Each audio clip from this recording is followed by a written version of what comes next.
another artist like Heavy D led to Puff Daddy. Puff Daddy led to Biggie, and then Biggie led to the whole rap industry. So it's like it was a snowball effect. Good afternoon. Welcome to Breakfast with Tiffany. I'm Tiffany G. And I'm Tiffany B. And we have with us our special guest, fashion designer, entrepreneur, Kels Barnett. He's the owner of many businesses, and one that we're in the establishment of is Harlem Haberdashery. Yes. Thank you for saying it right. I feel like giving you a hand clap for being amongst us today. Thank you for allowing us the myth and the legend. No, thank you guys. Thank you. So, tell us a little bit about yourself. So about me, I'm Kels Barnett, Harlem Haberdashery, designer for 5001 Flavors, which is our parent company. We are going on 30 years in the business. Oh, wow.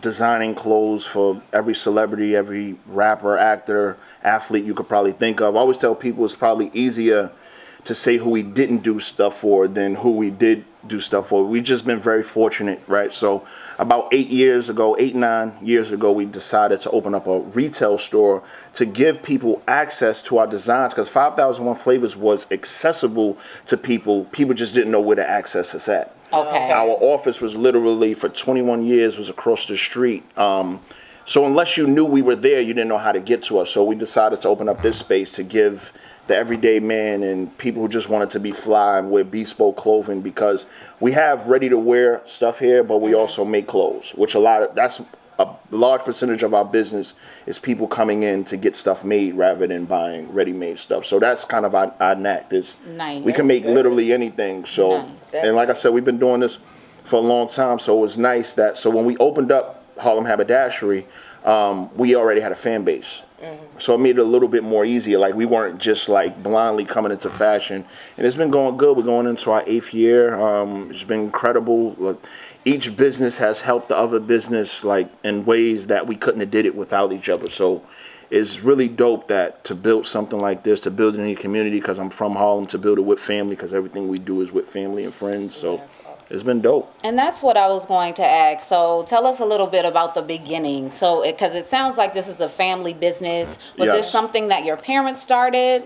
So the beginning, my brother-in-law, Guy Wood, who most people in the fashion world know Guy Wood just from like the early Bad Boy days and Big and the Level movement. So you're taking us back to the 90s. Yes. This is let's just to give it a year. Let's say it's 1990, right? Okay. So he met my sister.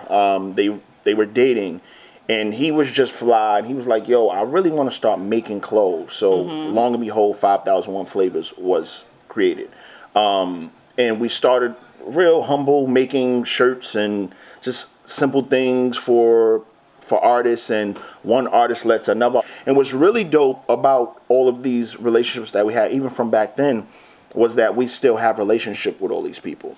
So when the business was first coming around, like, I was into fashion just being from Harlem. So it's like I was born into fashion. I literally grew up in fashion, designing clothes and being around celebrities and being around all of this fashion stuff. And everybody in Harlem already think they fly. So I'm like, you know what I'm saying? Like, we might as well really get deep into this. So little by little, like, we just, one project led to another. And before you knew it, like, we were 10 years, then it was 15 years, then it was 20, then now it's 25. So it's like, and you look back like, wow, like, we were just doing stuff. We weren't doing it for any, like, not knowing we were changing the face of fashion. And it's nice when you see a lot of high fashion brands and fashion houses recreate stuff that we created or that we started. You know what I'm saying? Like, the whole Level movement, that was all us. And it was dope. Say that again? The whole Level movement was all 5001 Flavors. Oh, wow. Like, absolutely. Yeah. Okay. Complex did, like, 2 years ago, they did an interesting article about, like, leather jerseys. It was something about athletic wear and hip hop. And, like, you know, they show those slideshows. 98% of the pictures was from us. And a lot of people in the industry know that, but people outside the industry don't know that because we don't flash our name, 5001 Flavors, 5001 Flavors. So you don't see it unless you know. So it's nice when sometimes, every now and again, a guy who's really submerged in the culture of hip hop and the culture of fashion, like, yo, this 5001 Flavors, like, yo, I know who y'all are. Like, people know. Like, if you really know, you know. And anytime I meet someone, it's always dope to say, like, to even think about it. Like, I tell people, you've seen my work, you just didn't realize that you've seen our work. Absolutely. So, you know what I'm saying? It's a humbling experience. And I think what has kept us in this business so long is that regardless of who wears our stuff, we treat everybody with the same level of respect. Nice. Every artist, every athlete we've ever worked with, every music exec, every actor, every actress, everybody is treated with the same level of respect, and everybody is given a moment. And I love to share, regardless of their fame and how high they think they are, every single client we get, we think is special. Absolutely. Every single one. Now That's awesome.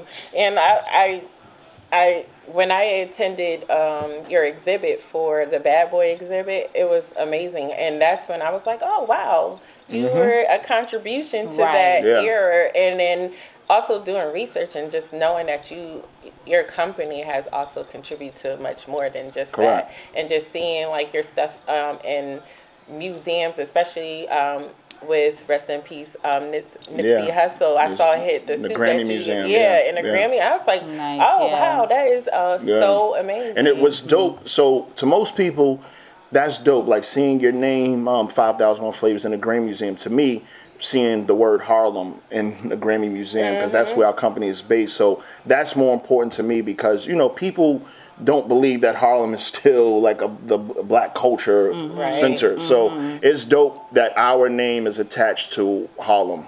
Absolutely. So, yeah. Absolutely. Now, you talked about dressing from Heavy D to Jay-Z to Puffy. I know that I see a lot of transitional pieces here in your retail location, from hip hop to I see some streetwear, but I also see a lot of, you know, professional, corporate looking pieces that can transition into those looks.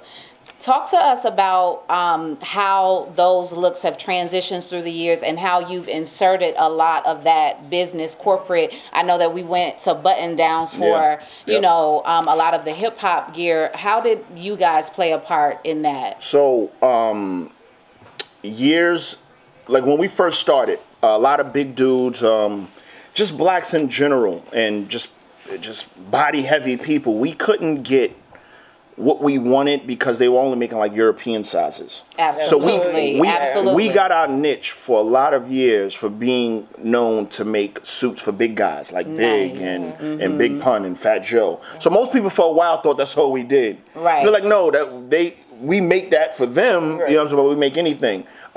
So we kind of like cornered the market in being able to make clothes for anyone. Right. So big guys, small guys, kids, like little kids, babies. So, and what has happened with like suits and tuxedos is I think social media played a part in that, is because men like especially are seeing other men dress up like, oh, I want to. That looking fly. Because anybody could go get a sweatsuit. Absolutely. So I think what has happened is you on my Instagram page, and I think men, black men, but men just in general, we kind of got to give each other props. Like if you say, yo, you made me want to step my fashion up. Like tell a dude that, you know what I'm saying? Because I look, it's about 4 or 5 guys I follow, like, you know what I'm saying? That make you want to step your game up. So I think social media played the part with everyone wanting to go more corporate and fashionable, especially for birthdays. So that's what my favorite thing to design for is weddings and birthdays. And also like proms. Because with proms, that's a lot of those young kids' first time ever dressing up. With weddings, especially with street dudes, that's the first time they've ever worn a suit or even thought about wearing a suit. Right. And for them to come here and to entrust us with their look for that special day, that says a lot to me. Absolutely. But I think social media has absolutely played a part with, one, the success of our business because people like, oh, they have access to us. And 2, just the transition of guys wanting to dress up. Absolutely. Because women are always into dress up. Like, we had to catch up. But now it's crazy because a lot of men are outdoing the women. Like a lot of men looks like... I'm not mad brothers about it. Exactly. I'm loving it. Brothers is doing it, man. Like, so it's dope to see it. But I do think social media has played a part in that transition. But as you stated about doing clothing for the heavier men, are you doing also things for the plus size curvy women? So the thing is... we make stuff for everyone. Like we've designed stuff for Elmo from Sesame Street before. It just so happens that a lot of men come to us because we're men in business. You know what I'm saying? So we do a lot of we have a lot of female clients that get jackets. I've done wedding dresses, done everything. It's just easy. It's not that many big women in the business who need that. You know what I'm saying? And believe it or not, fashion houses cater to curvy women more than big men, especially big men that want to dress fly. Okay. Like usually big men when they go get dressed, it's one generic size, and then it looks boxy. Right. And every big man is not shaped the same exact way. Absolutely. So it's not a lot catered to big men. So that's why a lot of big men come to us. You know what I'm saying? Nice. That's good. Nice. Now, talk to us a little bit. You said that you guys started across the street, and it was really more family. When did you kind of step into your own and realize that? What's crazy was I never wanted to be in fashion. I always thought I was fly. I always liked to dress up. Just being from Harlem, literally just walking down the streets of Harlem is a fashion show within itself. Right, it is. Even coming here today, I was like, wow. Oh, and it's kind of cold on a nice day. You be like, yo, this is. You can sit on the stoop and just watch people go by. Like people get fly to walk through Harlem. Yeah. So I went away to school, and I went away to school through the grace of my mother and my sister. I went away to school to make them happy. I didn't even want to go to school. But when I got to college, I'm like, yo, this is kind of easy. Because the difference, what they don't tell you in high school is that all of the rules in high school are gone in college. You just have to be self-disciplined. Absolutely. So like college is like high school without any rules. Right. Nobody, the teacher's not going to call you when you miss school. The teacher's not going to tell you to study. Teacher's not calling your mother. So I like the independence of college. And I'm like, wow, this is kind of dope. So when I got there and realized how easy it was, because I love learning. I hate school, but I do love learning. So when I got there and seen how easy it was, I'm like, yo, this is pretty dope. So I stayed to get my master's, literally just to say I had my master's. We had already had the fashion business. It was like always my fallback if I wanted to. When I graduated with my master's at a young age, I was already overqualified for every job that I was trying to get. Okay. I went on so many interviews, nothing worked. I said, yo, this is not what I want to do. I never got called back for an interview. I said, I'm going to just give fashion my full attention. And never looked back from there. Yeah, and what was your undergraduate and master's in? Was business and marketing and media studies. Nice, so it coincided with I knew like this was my fallback. I always knew that I wanted to be an entrepreneur because I knew I really didn't want to work for anyone. I just didn't know how I wanted to do that. I didn't know if I wanted to do that in fashion. And this was like 10, 15, almost 20 years ago where I didn't even know that you could make this a career in a business. Okay. So once I gave it my all and we went all in and we haven't looked back since. Like now we're coming up on third, fourth generations in this fashion family. Wow. So like it's really dope. That's like nice to build the legacy for the next. Absolutely. Yes. And I love that because many times we see that with our other counterparts and other races. They'll, groom their children in the family business, send them to college so that it caters back to the family business. Yes. As far as, do you have children? Yes, I do have a son. Yes. Okay. Would you want him to be in the business? So my thing is, what I try to encourage my son is creativity. Okay. Wherever it leads him, it leads him. Would I like him to get into fashion? Absolutely, because we already kind of got a footing here. It would be dope, but I just want my son to be happy. I really don't care what he does. I'm not grooming him to be in fashion because, believe it or not, none of us were groomed for fashion. None of us are technically educated in fashion. None of us know technical drawings. So every single business that we've launched, everything that we've done, we learned on the go. Like there was no grooming. Like we're still learning. Right. And everything that you all are doing is successful. So talk to us about how that works. Does that come from research? Does that come from building off of one another? So it's a couple of things. There is a degree of research. There's a degree of understanding fashion.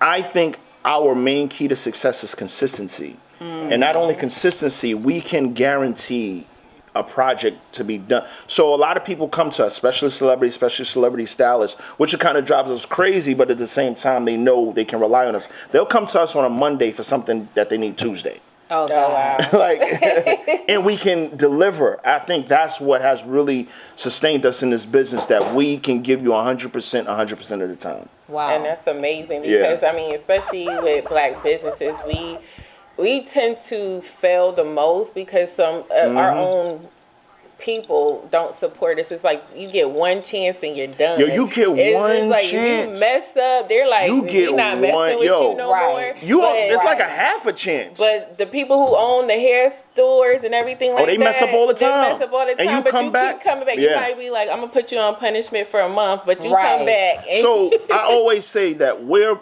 blacks are most difficult and more tough on Black businesses, that can be looked at a good thing, but sometimes is a real negative, because let's say you go to a department store that's white owned, and they do you completely dirty. What you'll do is you'll say, "Oh, I'm not messing with that salesperson anymore. Right. I'll still come to the store." Here, if I'm having an off day, if I do something that you don't like, and I don't believe the customer is always right. I don't know who started that. I don't know why. Sometimes you're wrong. Right. And it's okay that you're wrong, because here we're always going to fix your problem. But don't try to pull that, oh, this is why I don't mess with Black businesses on me. No. Right. I may be inadequate. Not Black Absolutely. business. right. Like, believe it or not, Blacks, and I hate to say this, but it is what it is. We make more things about race than it needs to be. And it's always Black business versus the world. Like, if you go to a Black business and they don't have napkins, see, this one come to Black business. Like, you've never been to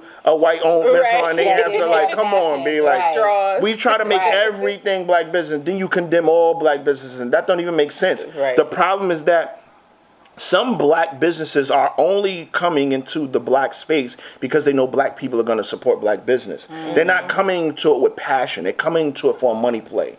So when you come into it for a money play, and they may not even notice, they may genuinely think, hey, I want to own a business, but they're opening up in our neighborhoods thinking, yo, Black people going to support. But if you want our people to support, you got to be right. Right. You got to be right. Give our people the same level of quality you would want. So a lot of Black businesses don't give the level of quality because they think Black people just gonna mess with them for the sake of being Black, and that's where we mess up. Okay. So that's the problem with Black businesses, that some people are not in it for the business. They're only in it because they know they're gonna get over on Black people, because we gonna support. If you selling socks, if you selling T-shirts, underwear, flowers, we're gonna support up until the point where you're no longer doing like dope things. So. Right.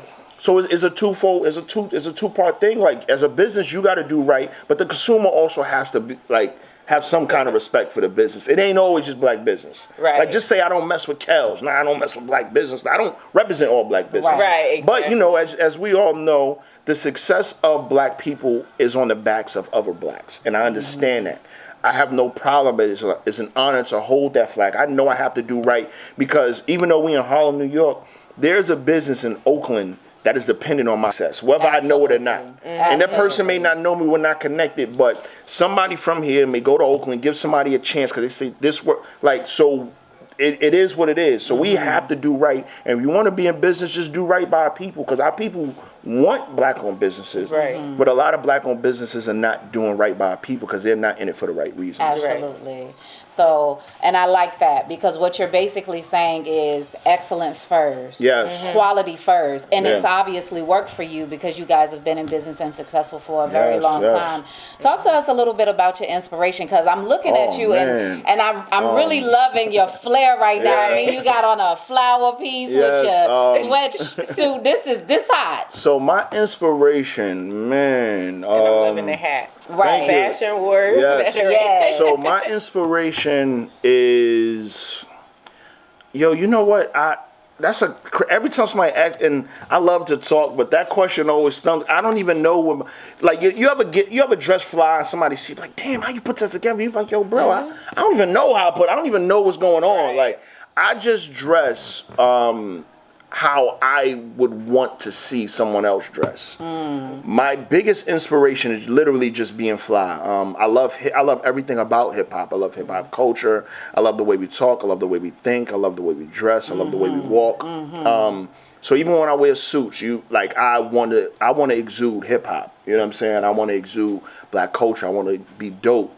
I want people to know the history of everything about black people is dope. Everything about fashion is dope. So when you connect that and everything to me, I see hip hop or hip hop culture literally in everything, in suits, tuxedos, everything. Hairstyles. I remember Karis, one of them, used to wear suits with sneakers when he used to go to stuff. I just thought that was dope. You know what I'm saying? And I remember the first episode of Fresh Prince, he had on a tuxedo with Jordans, and I was like, wow, I was so dope. So my inspiration is literally just being fly, and I like to wear stuff that don't necessarily go with each other.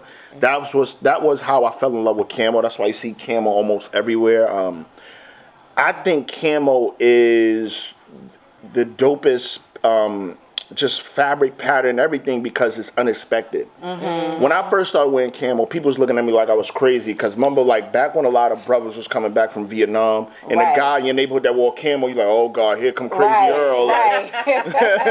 So I always thought camo was fly because it wasn't supposed to be fly. My brother, in the early days, when we did stuff for Jodeci, and we dressed them up like SWAT. Remember, Jodeci used to wear the combat boots and the black SWAT pants. So that was 5001 Flavors. Oh wow! Yeah, and a lot of people don't know that. We did Cry for You and all that Jodeci stuff. So when my brother, you in your early days, your stylists are the older people, your older family members. So when he used to dress me in combat stuff, I'm like, yo, this is kind of crazy, but I like the reaction that when I used to get wearing crazy stuff or stuff that wasn't supposed to be fly. And then once I discovered camo, man, that's when I really came into my own in fashion, because nobody was doing it.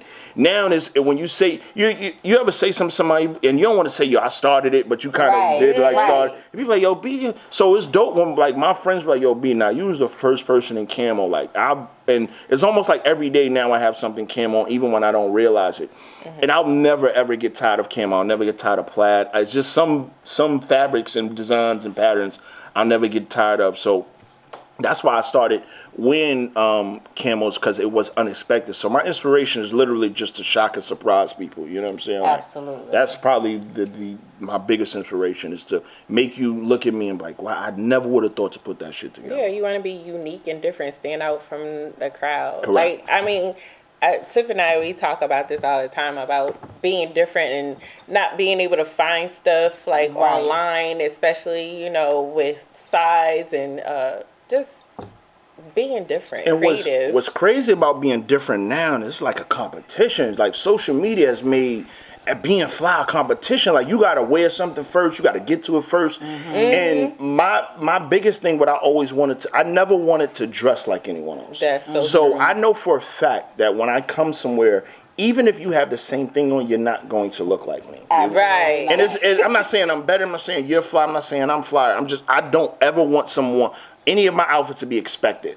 That's what I never want. So that's why I try to dress really left, but keep it in theme, whatever the event or function I'm going to. But I'ma always be different. You know what I'm saying? I strive to be that, because you ever go to events, see two people got the same thing on, you like, B, I knew that was gonna happen. You go in these spots now, and you look at what they got on the mannequin, you like, that outfit is so fly that two people are gonna come and buy that outfit. Right. You know what I'm saying? And you go to an event and those two people got their, damn, I can't stand by each other the whole night. That's crazy. So I've been very fortunate enough to never, in my entire life, I've never been nowhere with anybody that has anything I have on. That's amazing. Yeah. Also, when you're talking about patterns and fabrics and how you created certain things, and camo has been your staple piece, how did you come up with every season a different look, or what's the patterns or the materials you what we try to do is very different from, I think, how fashion is operated. We try to design and develop stuff that's classic. Okay. I don't do fads. I don't do things that are hot right now.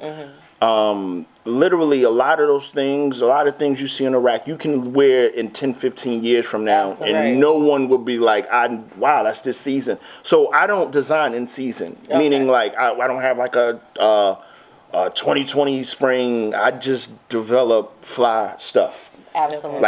Like even now, is wintertime, we may design shorts. We may design, like I design wool stuff in the summer. It's just whatever's feeling. So we're very fortunate, and I'm blessed to have a space to sell literally whatever I want. Nice. So we design out of season, in season, like we just design fly stuff. Right. And as long as it's fly, as long as we can look at it like, yo, that's timeless. There's not a time stamp on that outfit. Because a lot of stuff that's in the stores is a time stamp on it. Absolutely. So even when I shop like regular stores, I try to buy stuff that there's no time stamp on it. You could rock whenever. Even when I design stuff, my favorite thing to design other than like weddings and suits and stuff is like winter jackets. So, and that's very hard to design winter jackets without a timestamp because fashion is so up and down. Now we're in an oversized era, and then you go to the fitted era. So you got to just try to stay in that middle. So I just try to design stuff that can be worn whenever by whoever. Absolutely. Right. Nice. Now, you're the boss today. You're bossing it up, but take us 20 years ago. What were some of the first jobs that the family gave you? Because the question was originally going to be about your internships, but we're learning that this is a family business. So what are some of the first jobs that you were doing and your responsibilities in the store? So here's the thing. And this is something that's very, very hard to teach people. In this family, we're very fortunate and blessed that titles are really irrelevant and it's almost non-existent. They only exist to the outside world because when I'm doing interviews, when I'm talking to people, I have to say a title. So there aren't like any entry-level jobs. Like everybody starts, like if any of my little cousins or anybody in my family wants to come into fashion, you could literally start designing tomorrow.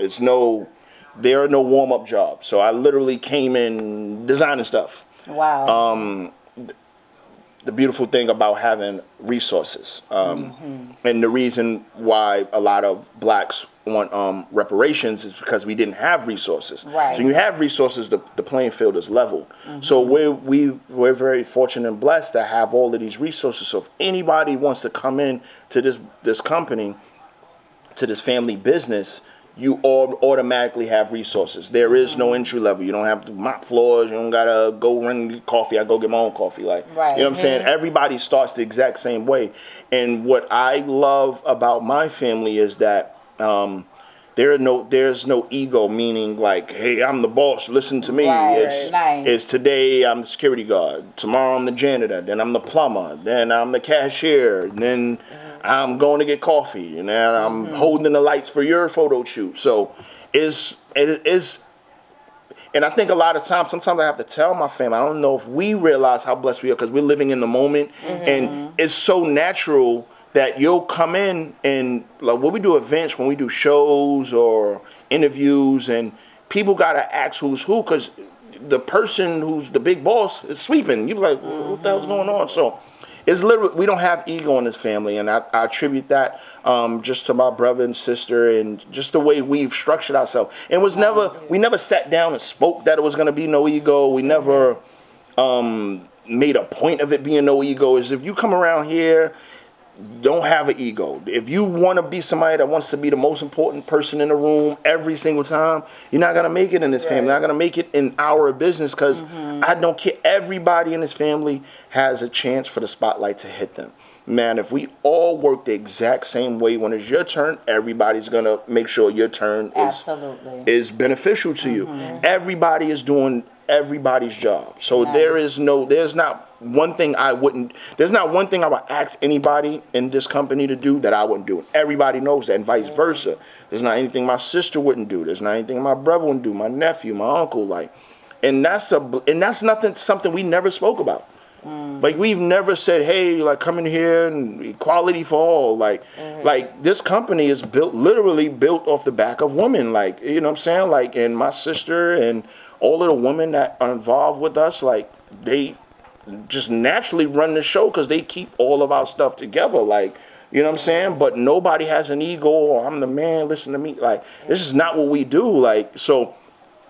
Very humbling. Yeah. I don't even know if it's humbling or it's just how we operate. But the secret to our success is that I don't have a title. I just have a Take the title. ego out of Even it. my business card, there's no title on it. It's just my name. Like at first, when we first got cards, I told my sister I don't want anything on it. Like because if if it says marketing on my card, and then you come here to talk to me about like technical stuff, you're like, oh, let me talk to somebody. I'm like, I am who you got to talk to. But you know what I'm saying? So it literally, like, I'm whatever the person I'm talking to wants me to be.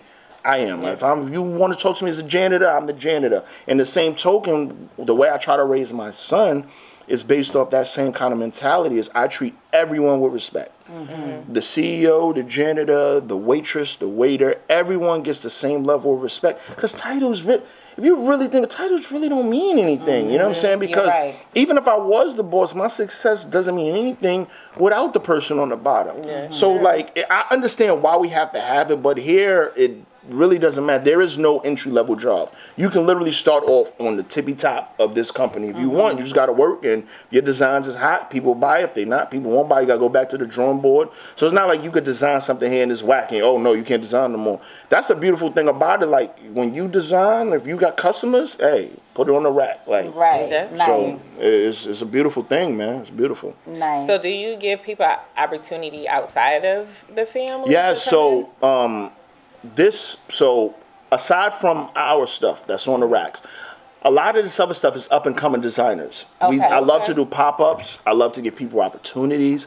I explain to them what can happen here. Because when we started, and it's always like a running joke, regardless of whatever success you have in life, there's always somebody somewhere in the world like, yeah, I put them on. Nobody put us on. Literally, when I tell you literally nobody put us on, nobody helped us, nobody gave us a dope enough, like, out of this world opportunity to say, yo, yeah, because of me. You know what I'm saying? And the people who can say that wouldn't say that because they're friends. You know what I'm saying? Like, we literally work for where we're at. Wow. Like, literally. So, you know what I'm saying? Like, all of these brands that we bring in, I want to give the opportunity. At least 2-3 times a week. It used to be more when we open. People would come in, yo, I want to be a designer. And then my first thing to them is always, well, let me see what you got. Let me see your social media. And the reason why I ask for that, because you can tell about somebody's social media if they're serious or not. If I go to social media and the only people who got your stuff on is your family members are not support. I don't know why people think they are your family. It's dope. Your family members and people from your block is not support. Because I got aunts, regardless of if my stuff is dope or not, they're gonna support it. Oh, this is my baby stuff, like, and it's dead whack. Like, you know what I'm saying? Like, so and you get a false sense of hope when it's just your family.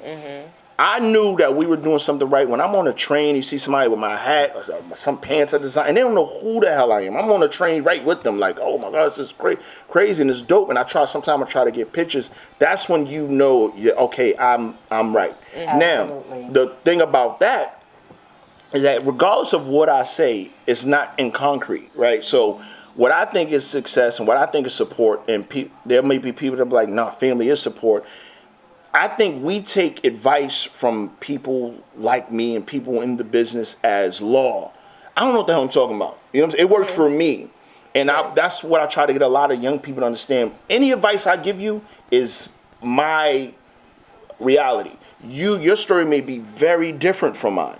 I'm just saying that until you get other people other than your family, that's when you've really reached a level of support. So I love to put designers on, but some people are not in it for the right reasons. They want to come in, design some t-shirts, make some money that summer, then get out. That's cool. But what you're doing is you're crowding the space for people that really want to be here. So I have no problem. There's no such thing as competition. There's no such thing as oversaturation. What it is when you're oversaturating the business in something that's not dope.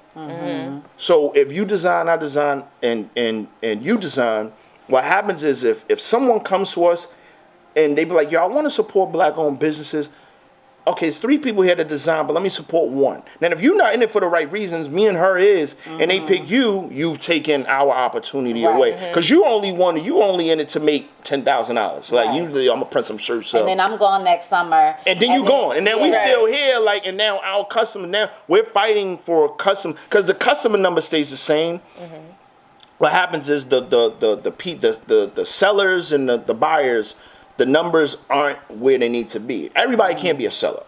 right? And it's great. And I think what we this country does a weird thing with teaching everyone, hey, be an entrepreneur. Some people don't want to be entrepreneurs. Right. So I don't know. Somebody got to be the worker. Yeah, I don't know why we're trying to push this entrepreneur. It's not for everybody. And entrepreneur doesn't mean success. It doesn't mean I'm better than you. Right. It doesn't mean I'm richer. It just means I do something different than you. If you're a doctor and I'm an entrepreneur, it's the same thing. You know what I'm saying? Absolutely. We're both working for what we like want to do. Right. Are you trying to get our attention? No, I'm just making sure the mic is on. That's all. Okay, is it on? Sorry. All right. Since you paused for a second, I'm just making sure all's good. All right, we're still good.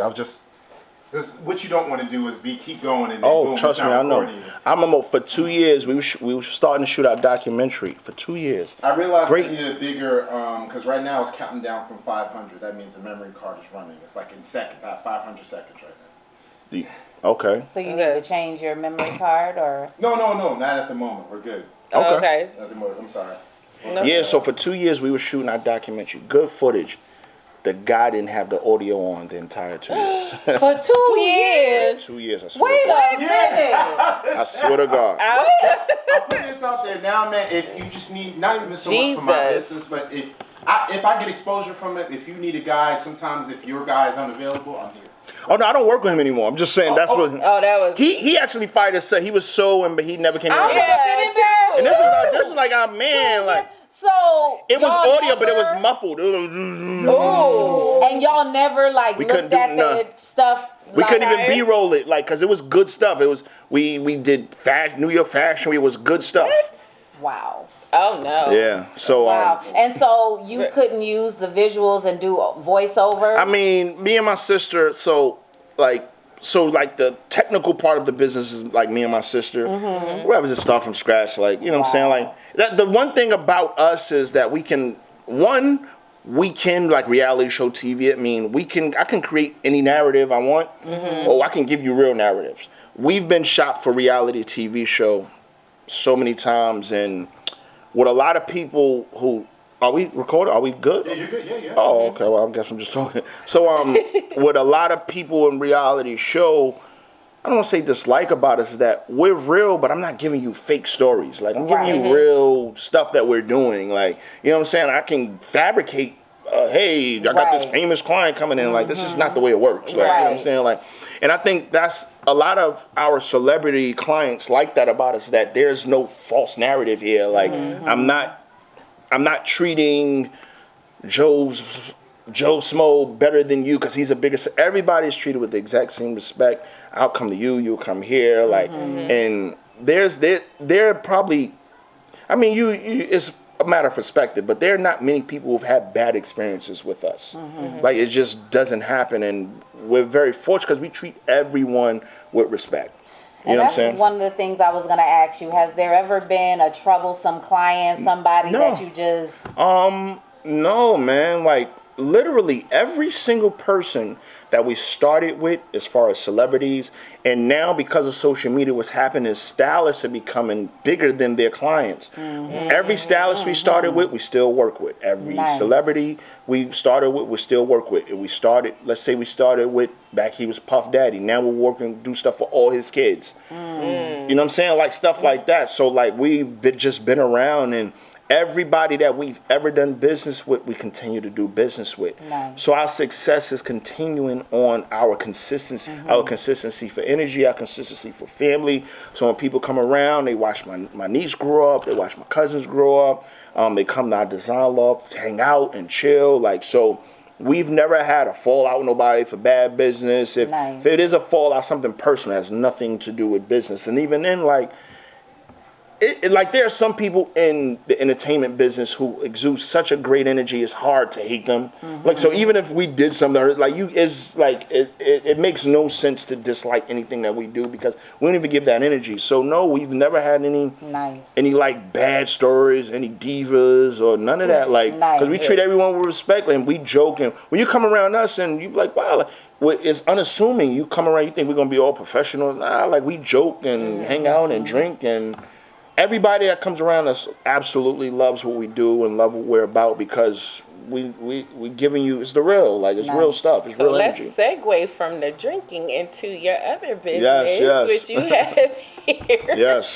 And it's HH Spoke. HH Bespoke. Yes. Right. So the way this happened, just like really quick, we were looking for sponsorships. We do a black tie every year. This year will be our 7th annual. We do a black tie, right? So we were looking for spirit companies to sponsor it. Then we were working with 2 young ladies out of Boston, and then they connected with a manufacturing company who wanted to get into the space of New York and just a different demographic.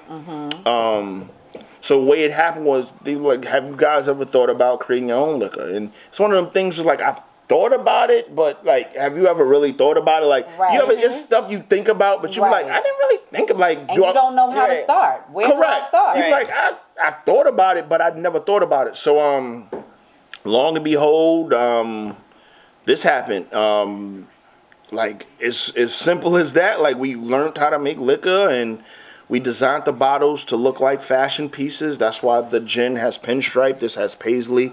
The rum, the big rum bottle has roses. It's all of our aesthetic. And it ties into what we're doing because we already do events. So you ever, like meet somebody who, let's say you meet somebody that's in textiles or someone that is a plumber, but then at night he's a DJ, like just random, like just like, how did you get there? Like, so all of our stuff makes sense, like, you know what I'm saying? And it's not like a side hustle, like, you know what I'm saying? Like, it fit with our brand aesthetic because we do events. And when you come to events, what do you do at events? You drink.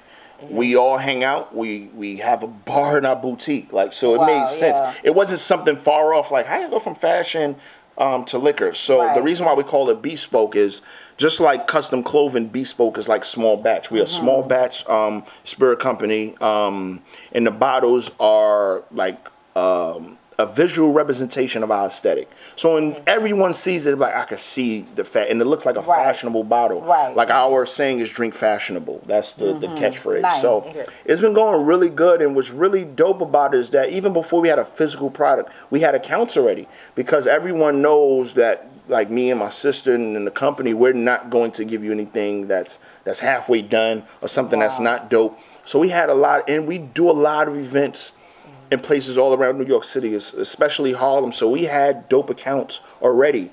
So when we dropped it, and people loved it, people love our brand story, and it fit our brand. The whole family is on the back of the bottle, like, and everyone just absolutely loves it, man. And is a blessing to be in this space as a black-owned spirit brand. We have a vodka rum and a gin. The reason why we started with those 3, if you go to any restaurant, probably anywhere in the world, especially America, those are the bases for mostly all cocktail menus.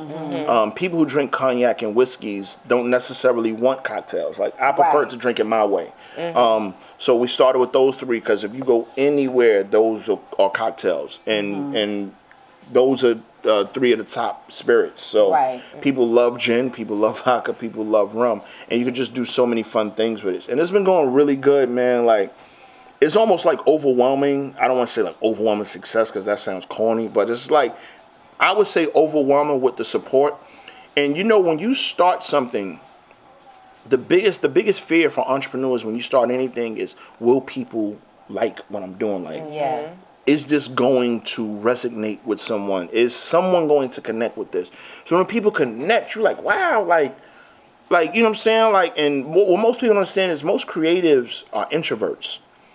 We have to be extroverts to get our creativity out. So you almost want to do something with no face, but you kind of can't do that. So it's really scary to put something out into the world and then to have the world judge it. But then when it goes successful, it's like you feeling yourself, like, yeah, I knew they would like it. You know what I'm saying? Like, you know, like, but you, even though we've been out more than a year, it's still nervous to me because it's like your baby out into the world. Like, you're just watching your baby go. So when I go into restaurants, you see people drinking, and you almost want to like cringe in the corner. Like, it's nerve wracking, but it's beautiful when people connect to what you're doing. So it's been going very well, man. Like, we're looking into doing brand extensions and getting into other different types of spirit. So this was the first extension of Harlem Haberdashery. We're trying to go into lifestyle. Okay. So we're going into a lot of different things, and I'm talking about a lot of different things, like home goods, everything. Like I want to get into every single thing.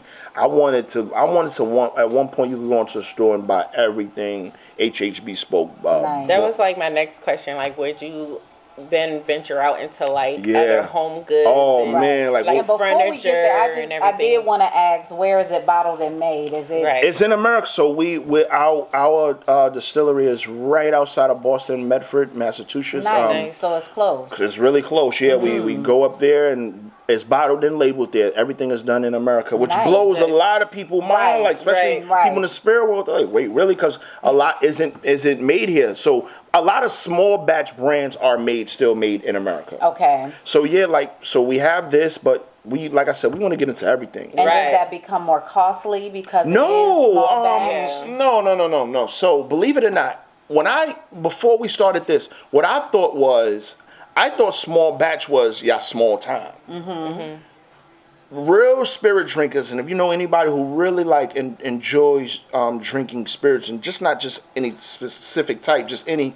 Small batch is actually revered because it means you took your time with it. But just hearing that word, you hear the word small batch. People actually seek small batch out. Yes, Yeah. and see, when I heard small batch, I'm thinking, okay, they take a lot of time to make it. Correct. And it's going to be very costly, so Correct. that's why I asked, is it very costly to make? It's about the same process as large manufacturing. It just made it at a smaller scale. So we could not be small batch, but we literally make case per order almost. Absolutely. So it's not like we're making 400,000 vodka and storing it somewhere. It's almost made literally to order, like a bespoke suit would Nice. be. That's why it's called bespoke. Yeah. Nice. Okay. So the next thing after that, like you asking, is I want to get into everything, making vases, flasks, umbrellas, comforters, literally Nice. everything. Right. I want to have my own paint color, like literally everything. I know that's right. Because fashion is dope. And we spoke about oversaturation, and I don't necessarily believe it's oversaturated. Fashion is just very easy to copy and paste. Spirits is not. Home goods is not. I can literally tell you all of our ingredients. I can tell you how to make it. You wouldn't even know what to do with it. Right. That's why I want to get into things that where it's where there are not faces in the industry that look like us who are not doing it right. So, my thing is that black people can get into any space, but if we don't have the right people, what's the point? Like, So, tell us about like how your business is doing in a gentrified area, like coming up in that area, or black businesses in general when it's historically. so gentrification is such a hot topic, and it's such a weird type of energy depending on who you ask and who answers it. So gentrification, let's say the technical definition is when big businesses come and push out small businesses. Somehow what we've now transitioned that, and like living is a part of that. But what most people don't realize, especially in Harlem, believe it or not, it's surprising when I tell them this, and they have no idea this happens until you tell them this. And as a business owner, I'm able to tell them stuff that they don't know. There's actually more black-owned businesses and more women-owned businesses now than ever in my lifetime in gentrified Harlem. Nice. Right? Because what we assume is when we go into a restaurant or bar or store and we see white people, we see foreigners, we see Europeans, we assume that it's white-owned. So when you tell somebody that, and the look on their face is always the same, they're like, yo, you absolutely right. There are more black-owned businesses right now in 2020 in Harlem than ever in my lifetime. Especially women owners and immigrant owners and people not from this country. Now, the part of gentrification that is whack is landlords and owners of these buildings are using all of these nice restaurants coming and using that to their advantage. Now that's when that's how they're able to push people out. Okay. But what a lot of people don't know about the history of Harlem is this is actually a Dutch settlement. So white people were here before black people. So who gentrified here? You know what I'm saying? Right. Like, I don't know why racist. I understand it. When I was growing up, uptown Harlem. My neighbors on both sides were white people. Cool, very cool white people. The only difference is now we see them outside more. Before they was chilling in the house. Okay. Because it was still kind of raw in Harlem. Now that it ain't so raw, you see them out more. But what I try to explain to my people and people from this community is, are you going to keep talking about the problem of gentrification? Or are you going to patron and support the businesses that are still here? Right. Because what we like to do as black people is, let's say we're standing on the street, we're looking at the building that's falling down because of gentrification, rather than the building behind us that's being built up to fight gentrification. So there are a lot of black people in Harlem who've never been in this store. Why haven't you been here? Let's fight gentrification, right? Like, what are we really doing? Right. Are we going to talk about gentrification, or are we going to support businesses where that doesn't exist? Because what'll happen is, we've been here for a long time, right? We're almost going on 10 years. We make suits, I make wedding dresses, I make prom dresses, I make sweatsuits, make everything. Now we selling spirits, we do everything, right? Are you gonna wait till our clothes and like, damn, I wish it was somewhere in Harlem, black suit maker, man, that'd have been dope. Right. That's what we do. Harlem is known for. That's what we do. We wait till something to go away as black people. Damn, I wish it was a store we go and buy. That's what we do. Black people, a black person wakes up in their neighborhood, opens their eyes, hit they girl or they do, yo, let's go hang out for drinks. What do? They get in their car, they leave their neighborhood. That your dollars are needed in your neighborhood. There's some of the dopest restaurants and bars in the world, like rated in the world, in Harlem. But you won't go there because you know that's some hood shit. You know, that's hood. I ain't going there. Right. People come from all around the world to a lot of these restaurants and bars here. Right. We would go to Jersey, we'll go downtown, and that's cool. I'm not saying things wrong with that. But we need you here. Don't wait until that business no longer is existing for you to be like, man, it'd been dope if we had restaurants on my block, man. Harlem is becoming one of the restaurant capitals of New York City. Absolutely. We went from probably 2 like really nice restaurants to 40. That number's probably low. Like I could walk you up and down some of these blocks, be like, yo, and you'd be like, no way, this abandoned blocks, whole avenues were abandoned, no businesses. Now there's 18 restaurants on 8th Avenue. Most of them are black owned. Most of them owned by women, right? Nice. So it's dope to venture outside your neighborhood, absolutely. But to fight gentrification, you need to your dollar needs to circulate in your community. Absolutely. Because what gives gentrification power is developers or whoever's looking to gentrify your neighborhood is looking at we don't value it. That's how the value goes down. Then they come and then the value goes up. And if they see that we already invested into our own communities, they come in with a little bit of a different angle. That's an awesome key. Yeah. I just want to pause for a little bit because you really just gave a key. So you said in order to fight gentrification and in order to ensure that, you know, we're building our own communities and being able to stay in the communities that we love so much, we have to invest so that when investors come, they already see we already value. invested. Come on. We already Dr. invested. Jules. So yeah. like, and the beautiful thing, like I was in love with Harlem even before I knew I was in love with Harlem. And one of the greatest things that Harlem gave to the world was the Harlem Renaissance. And what the Harlem Renaissance was businesses depending on the success of each other. So if you come here and you ask me anything about Harlem, if you say, hey, I like drinking gin, I like drinking this, I like listening to live music, hey, I want to go to a gay club, whatever you want to do, I could tell you exactly where to go. That's what the Harlem Renaissance was. Yo, where can I go get a fedora? Where can I go get this? I'll tell you exactly. I could tell you the guy number, his address, his email, everything. I could tell you a plumber. I could tell you what church to go to. I could tell you a mosque to go to. I could tell you anything. That's what the Harlem Renaissance was. If you come here and I don't serve beans, let's say I'm a restaurant and I don't serve beans, I can tell you where to go for good beans. I can tell you where to go for good fried chicken. And that's what all of these businesses do. Just supporting one another. All of these businesses in Harlem, if you go there and you say, hey, I want, on this day, if you tell me a day, yo, I want to hang out Wednesday, where can I go? Oh, go here or here. Yo, I want to hang out Monday, go here or here. What's a good brunch? Here. Where can I go for good biscuits? Here. Where can I go to get some nice sneakers? Here. Definitely right? Going to be contacting you about that. Yeah, so that's what the Harlem Renaissance was, and that's what we gave to the world. Like, and I love showing people old pictures of Harlem Renaissance because what they used to do was the brownstone was used in a very different way. So on the first floor, it'll be a tailor. The second floor, it'll be a plumber. The third floor, it may be a soup kitchen. Like, So all of these businesses were stacked on top of each other, especially along Lenox Avenue. And you could kind of see a lot of the old signs, like still like on the buildings. Right. But they're moving it just because it's just old. But like years ago, a lot of the old signs are still in the business. So that's what gentrification hates, is when the community supports the community. Now, when you ain't got a house and when you want to buy sneakers, the same sneakers that they got on 125th Street, but you're going to Garden State Mall to get it, Wow. that does something to the Right. community. Absolutely. I know it may seem very minimal, and to you, you're not doing But every anything dollar wrong. counts. Every dollar Absolutely. counts, Yeah. man. Right. Every dollar counts. So, like you said, like the community supports the community. Let's talk about your charities that also Yes. support the community So and how you give yeah, back. so we have two non-for-profits based here in Harlem Haberdashery. One is the League, which is a gentleman's movement, and we've done everything from like gentlemen's grooming hours, teaching guys how to tie ties. We go talk to schools, and we do a project called Greener Lennox, collect coats and everything.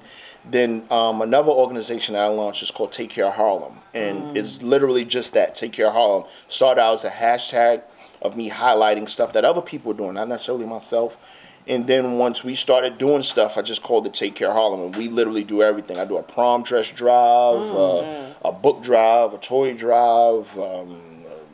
We volunteer with the food bank. Nice. Like literally anything I could think of, and I'm always looking for new initiatives. I'm always looking for new things to do, and I still will hashtag and comment on other organizations. Like Take Care of Harlem, I want it to be a hashtag that's owned by Harlem, not necessarily what I'm doing. So if you're doing anything in Harlem, you could feel free to use Take Care of Harlem. So Nice. the reason You why heard it here. yes. So the reason why I started that was because when I was growing up, I remember there were things that I didn't see, and literally Take Care of Harlem, it's specifically to my coat drive, was started by me running into someone that I looked up to when I was younger. He had fallen on hard times, and he needed a coat, and I said, "Oh, that'd be dope," because we got the resources. And when I learned about being fly and being a quote unquote leader in the community, when you look like success, people look up to you. When people look up to you, they'll listen to you. So when they listen to you, like, yo, let's take care of the community. So we're trying to make it fly to take care of the community. Nice. Because it'd be dope. We could just come here and sell clothes, and that'd be dope. Right, Sell right. clothes, go to down the street to the bar and drink. But now if we're forcing you to now look at the community, it makes us look at our community a little bit differently, especially in all of these businesses support what we're doing. So because not only am I coming to your establishment to eat, to drink, sending people there, now I can ask you, hey, we need your financial support for this. We do a black tie that's coming up March 14th. Most of these restaurants, it's gotten to the point where we got to turn people away because we have like food vendors, and it'd be too many. Or every restaurant wants in, and we've worked with the same restaurants literally since we started. This will be our 7th annual this year. Nice. And the only time a space opens if another can't do because they got another event, but everybody always answers the call, and I always jokingly say it, but it's always beautiful when the fact that I don't get no's from asking businesses to do anything. Wow. And if you do tell me no, I know it's not malicious. I know, I can't do it because we're doing something else. Oh, word, that's dope. Okay, cool. And all of these businesses, I love when somebody is doing a party at the event and you see all these different business owners at the event party. I think that's so dope. Because I remember being younger and wanting to be a part of that, wanting to be considered a gatekeeper of wherever I was at, wherever I lived. I knew I wanted to be a gatekeeper when I was little. I may not have always known exactly what I wanted to do, but I knew I wanted to be somewhere representing our people the right way. Because like I said before, Black people, we have a obligation, whether we want it or not, to always represent our people the right way. Absolutely. It sucks that it gotta be that way, but how I present myself in a room full of non-Blacks is how that person who has a prejudice, or maybe not have a prejudice, who's never been around Black people, views all Black people. So when I come, I gotta represent my people, right, wrong, or indifferent. I have to represent my people, and all Black people, we're on the backs of each other. Does it suck that it has to be that way? Absolutely. But when you do right by people, there's something you're doing right now as an upstanding black person that person who had a prejudice against our people is taking back to their home. Like, nah, like it's some, like, nah, they not like that, because the media presents us one way, and then, you know, a lot of foreigners, I love it when they come. What I love about foreigners, and we have a misconception also, is that they're, especially when they don't speak a lot of English, so they're like very honest and transparent. Like they don't mean any, and that's the problem I think with New York. We have so many cultures and diversities that we think things are rude. Imagine talking to a black person, you've never seen a black person in your life. Right. And you ask them, and they are not, sometimes there may be a lot of malicious things, but a lot of times they're really excited. They don't know. I remember I had a white roommate in college, and he would like to watch our other roommate cook fried chicken because he's never seen it.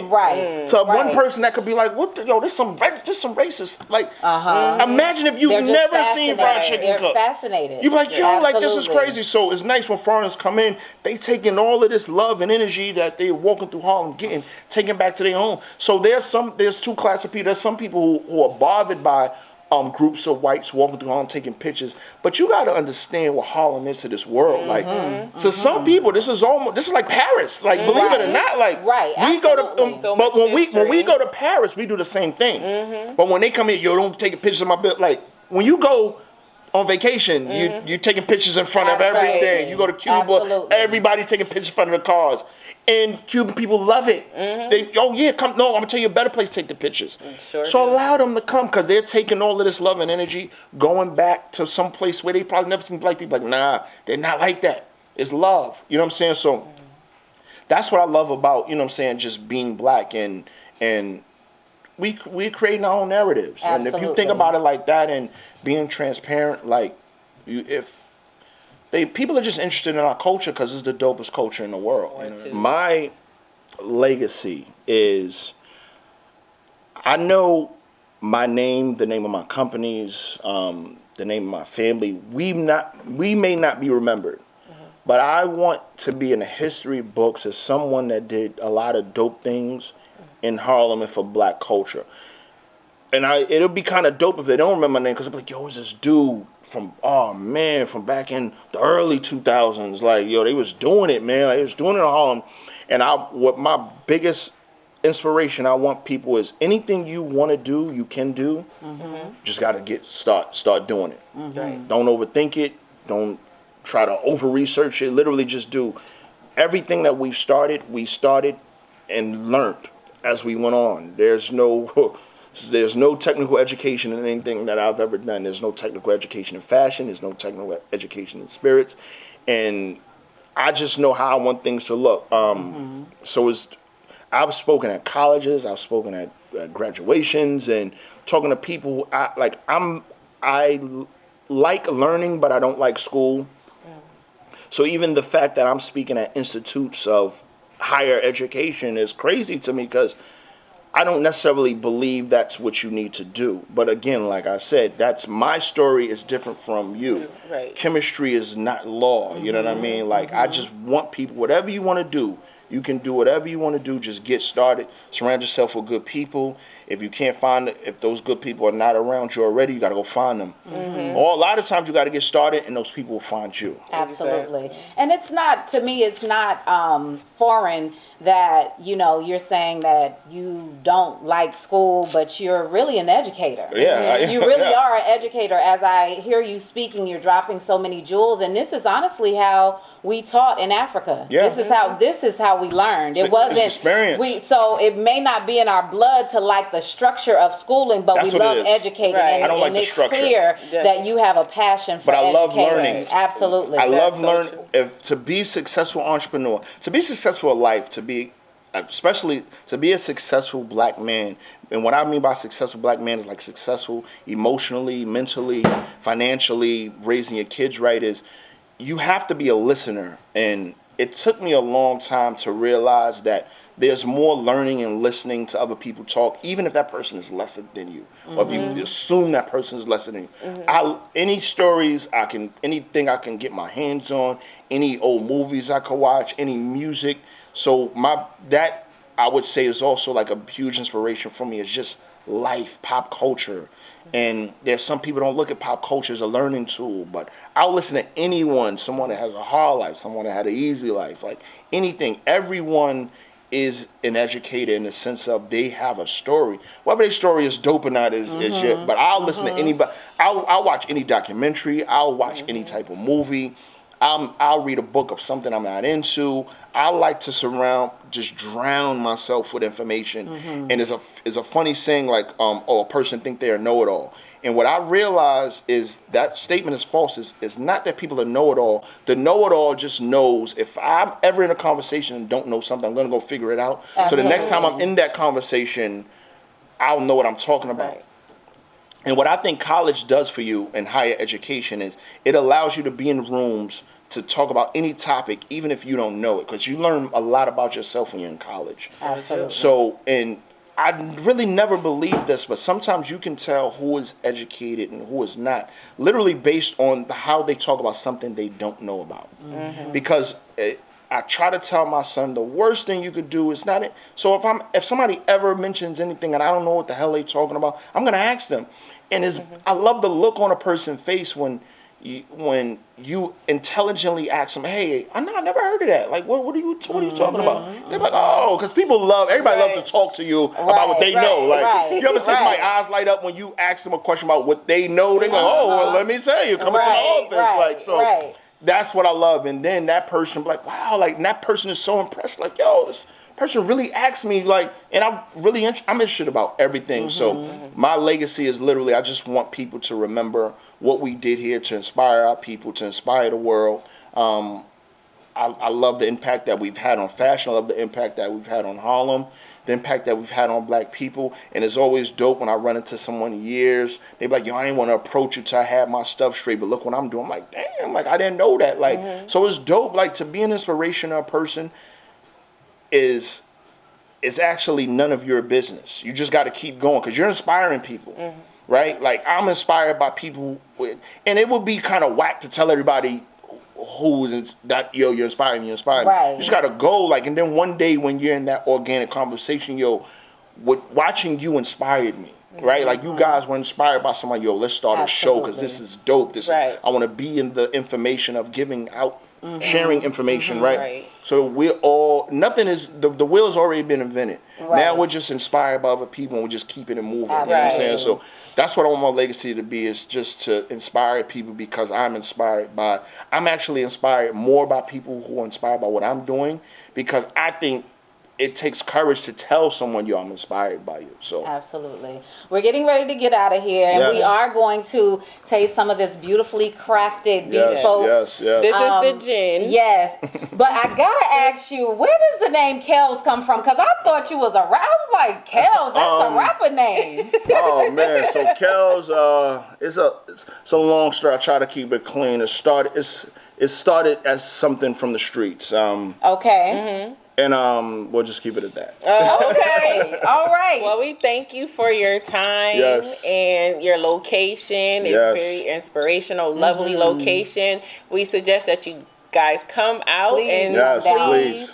Beautiful. Yes, visit 245 Lenox Avenue. Thank you. Yes. Haberdashery. Please come. Thank you. And where can we find you on social media? Kelsmania on Instagram. The best way, I just created something. It's something I encourage a lot of people to do because I do so much. I just created kelsmania.com where you can go and see everything that I do. Nice. Rather than me saying, go to this link, go to this link. It's literally a homepage for kelsmania.com. everything I do. Yep. Nice. Yep. Yes. And thank you. And we'll add the link here. Yes, please do. Please. I like the traffic. So cheers. Yes, cheers. Yes. Thank you. To black excellence. Yes. That's nice and smooth. I love it.